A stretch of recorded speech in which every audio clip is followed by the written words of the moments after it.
మీకు తెలుసా, కోటి కష్టాలకు టమాటా ఒక ఔషధంలా పనిచేస్తుంది. టమాటా వినియోగం ఆరోగ్యానికి చాలా మంచిది. టమాటాలో folate, fibre, calcium, vitamin K, vitamin A, ఇంకా వైటమిన్ సి ఇలాంటి ఎన్నో అంశాలు పుష్కలంగా ఉన్నాయి.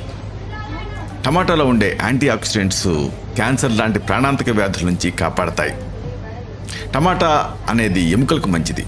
ఇందులో ఉండే వైటమిన్ కే, కాల్షియం ఇవన్నీ ఎముకల్ని దృఢంగా మారుస్తాయి. టమాటాలో ఉండే పోషకాలు కళ్ళకి మంచిది. టమాటాలో ఫైబర్ పుష్కలంగా ఉంటుంది. ఇది మన పేగులను ఆరోగ్యంగా ఉంచుతుంది. మధుమేహులకు టమాటా వినియోగం చాలా ప్రయోజనకరంగా ఉంటుంది. రోజు ఫ్రెష్గా తీసిన టమాటా రసం ఒక కప్పు తాగుతూ ఉండాలి. టమాటాలో ఉండే కెరటనాయిడ్స్ రక్తపోటుని అదుపులో ఉంచుతాయి. టమాటాలో రోగనిరోధక శక్తిని పెంచే పదార్థాలు ఎన్నో ఉన్నాయి. కాబట్టి మీ ఆహారంలో టమాటాలు ఉండేలాగా చూసుకోండి.